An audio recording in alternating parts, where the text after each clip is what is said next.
Oh, it's swarming this morning. I've just come out for a smoothie and my goodness. Presumably it's Vietnamese school starting time. See if it's the man or the woman.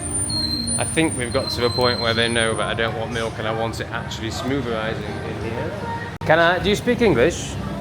Yes.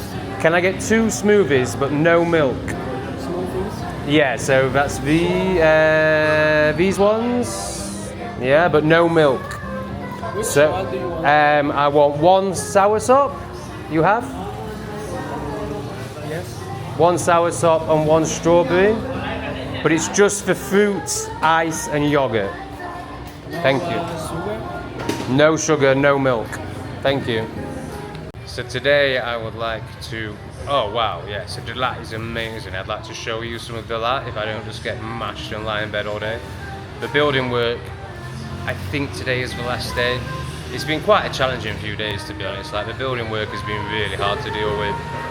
And then I've just been... This bud is... I mean, it's amazing, but it's so strong, man. So yeah, I'm hoping to go shopping today. I mean, I have to go shopping because I ran out of coffee, and how can one live without coffee? I've also lost a sombrero. Can you believe it? Long-term viewers will feel the pain. Me and that hat have been through some continents and some stories and adventures. So yeah, I need to buy a new hat, some coffee, and I'd like to show you some of Dalat. Perfect. Thank you, my friend. So with the sound of sawing going on behind me, which has just been non-fucking stop for 5 days, many of you may have noticed this horrible growth thing on my head. I'm not sure how it's looking now because I've been using this for 5 days. All I can do is finger it. I can't see it. And through my fingering, it feels like it's getting smaller, but I still don't know. So yeah, just to round up, you know, those that watch regularly, I meant, you know, I had a fucking whole skin condition that people know about in Cambodia. I think it's the same condition on my head. I told myself it was a spot for 2 weeks because I didn't want to acknowledge that it was still fucking going on. I then finally did acknowledge it's going on. I went to a pharmacy here and he fucking got his fingers in. I'm like, why are you touching my disease spot? But anyway, he did. And he recommended this. I've been using this for 4 days now, I think. And I think it's going to work.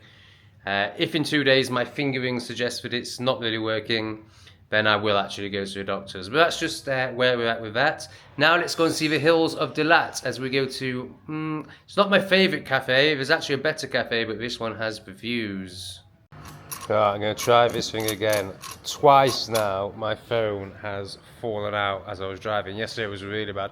I had to pop a Vietnam it. I had to pull over, and it was heavy traffic, and I could just see my phone in the road, tyres missing it by inches, £1,000 phone that I used to do all my YouTubing, and I just had to fully, like, Vietnam hit style it into the fucking road, into the traffic. Like, stop, risk my life for a fucking phone.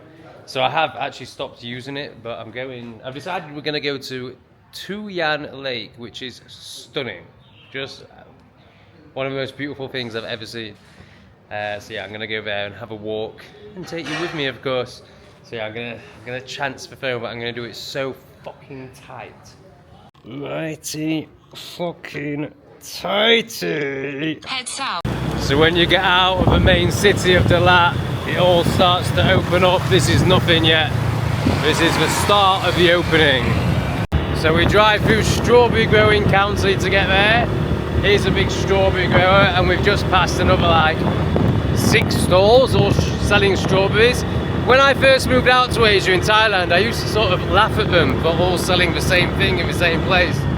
You know, like it was a bit stupid. Why don't we like diversify? Actually, it was me that was stupid and westernized. Obviously, we're just used to seeing a supermarket that sells everything and there's no connection to the lands or where it comes from anymore. Whereas out here, you get places that grow strawberries, places that grow oranges, and that's where they sell them. They grow them in the field, they bring them to the road, and they sell them. It makes perfect sense. I was retarded. Right, are you ready for jaw-dropping, breathtaking, stunning views? Look at this. It's outrageous. So I think this is one of the first places I've come to where, you know, I see a lot of beautiful things on all my travels. But I'm always like, yeah, it's not the Yorkshire Dales or the Cotswolds or the Lake District, but this is right up there. This is as good as it gets, along with those wonderful English places I've just mentioned. This is the second time I've seen this place, but I fully retarded it last time. So it was one of the 4 days I was so fucking mashed. And I just came out here because I couldn't handle the noise anymore, but there was no organisation or preparation whatsoever. When I got here, I realised I had 1 bar left on my petrol tank, and I had 11% left on my phone, and I definitely need the phone to get home from here. So I basically saw up to this point 2 minutes worth, and then had to go back. But yeah, we're gonna have a proper walk today. How do I feel about the house that I've rented for 3 months right in the middle of the city? When obviously, now that I'm getting to see Dalat, I would much rather be living out here, or more realistically in the hills. So the girl that I got the ganja off, she lives where I want to live. She lives out in the hills. She lives in a hut with no windows. Probably costs about £80, $100 a month to rent what she rents. But her location, you know, you can really live in the hills in Dalat. So obviously when I saw that, I was like, fuck, I've just rented a house in the city for 3 months. Those that watch previous episodes will know that, you know, obviously I hate hotels, and so you always feel pressured to get a house when you're living somewhere long term. It's cheaper, and obviously you don't have to move around, and you're not having to listen to retards in corridors of hotels. So that's what I do. And then obviously you sign up for 3 months because you wanted to secure it, you want the cheapest rent, all that. But then after a few days you actually get to know the place, and you're like, oh shit, I've rented somewhere in the city, I should be living out here. To be honest, I take all that into account, so I don't regret renting it. I see it was inevitable to go through this stage, because, you know, Dalat, I was going to say Dalat's a real contender for long-term living, but actually it's more than a contender. It's the best place I've been.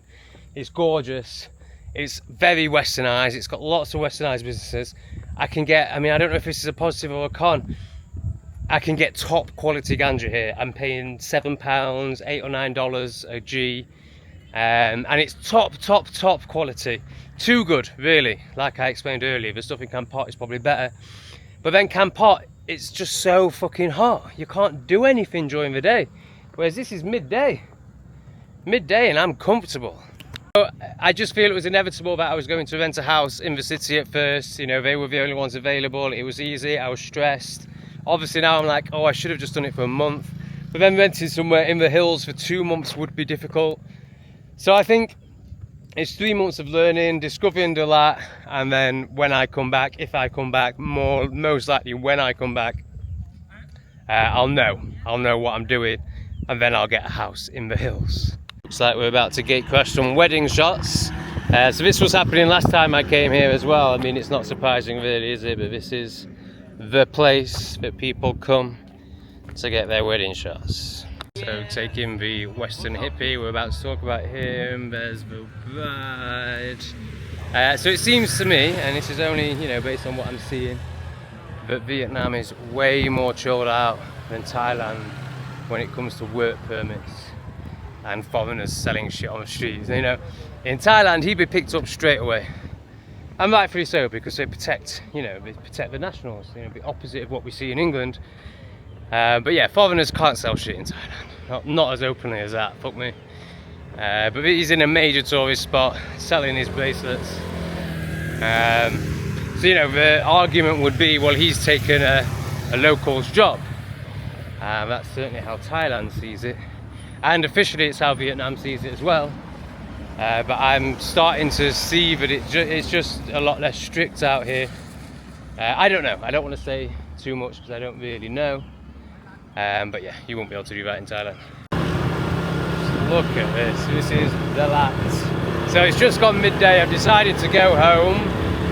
By the time I get home, it'll be about 12:15. That'll give me 45 minutes of silence while the builders go out for lunch. So yeah, when the builders aren't there, it is really silent. I hear the odd beep from the main road, but it's a really good house.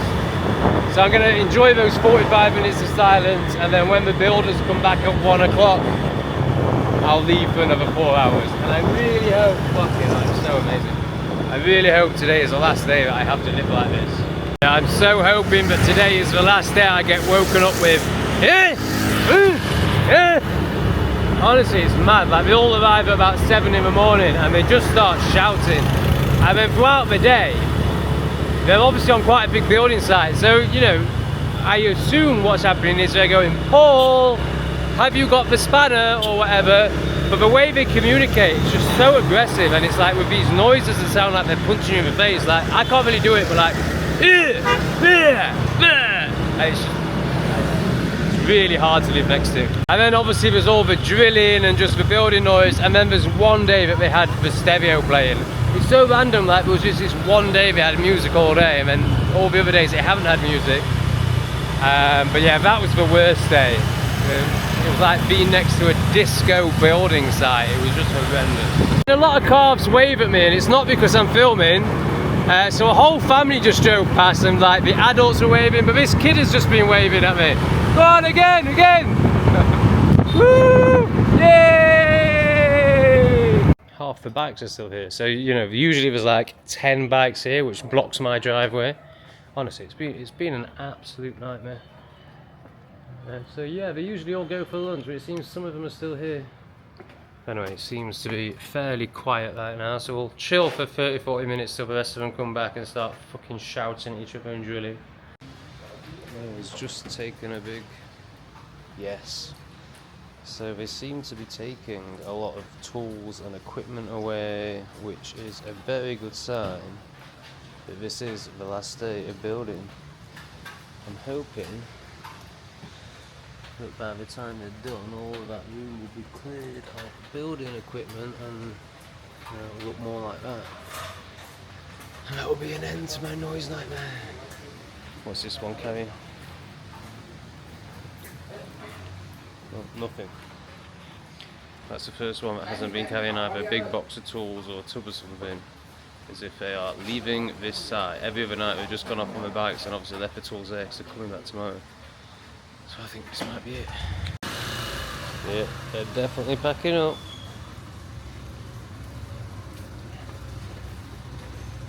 Bagfuls.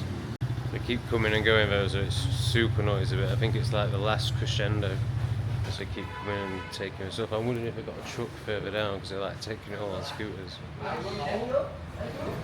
Here comes another one. She's been going back and forth. He's been going back and forth for ages. Into my drive, out of my drive. Lovely.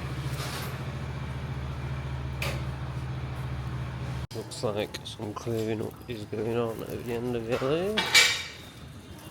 More good signs. I've just been out to get some of my favourite fruits. And we've still got quite a lot of bikes here, but all those bags have gone. Wow. This is looking good. Oh, it's curry time via Grab. So yeah, now I'm just super mashed in the evenings. I've decided it's worth it. It costs quite a bit in Dalat for delivery. It costs £1. Campot was free. So yeah, I've decided that Grab is the way forward in the evening. I believe, is this my man or is that my man? I think it's this guy. Hello!